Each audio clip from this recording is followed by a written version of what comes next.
हम अध्याय 13 से संबंधित सवाल पृष्ठीय क्षेत्रफल और आयतन से संबंधित सवालों का अध्ययन कर रहे हैं, जो बहुत ही महत्वपूर्ण है, जो 5 अंक के पूछे जाते हैं। उसी तारतम्य में एक सवाल है, चौथा नंबर का सवाल है। एक ठोस एक अर्धगोले पर खड़े एक शंकु के आकार का है जिसकी त्रिज्या 1 सेंटीमीटर है तथा शंकु की ऊंचाई उसकी त्रिज्या के बराबर है। इस ठोस का आयतन ज्ञात कीजिए।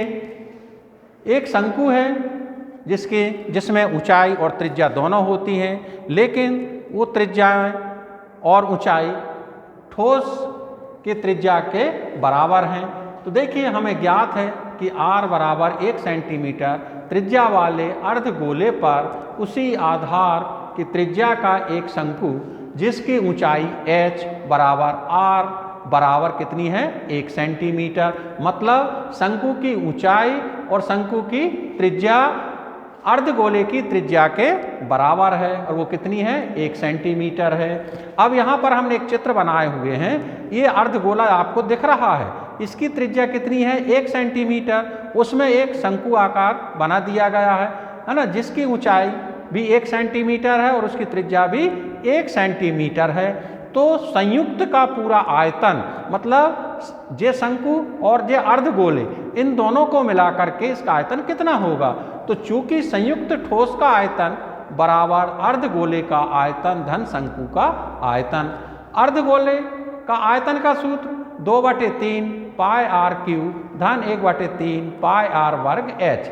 अब अर्धगोले की त्रिज्या और शंकु की त्रिज्या और ऊंचाई सब एक है, तो यहाँ पर हमने 1 लिख दिया, यहाँ पर भी हमने लिख दिया, यहाँ h की जगह में भी हमने 1 लिख दिया। अब हम क्या काम करते हैं, इस पूरे का गुणा कर देते हैं, तो 2/3 पाई धन 1/3 पाई हो जाता है।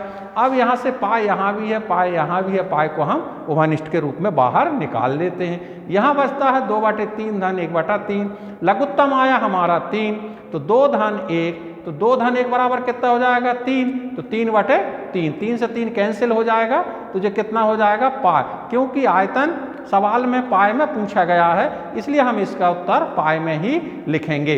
अतः अविष्ट ठोस का जो आयतन होगा, आयतन का सिंबल क्या है, भी है, तो भी बराबर कितना हो जाएगा, पाई घन सेंटीमीटर होगा।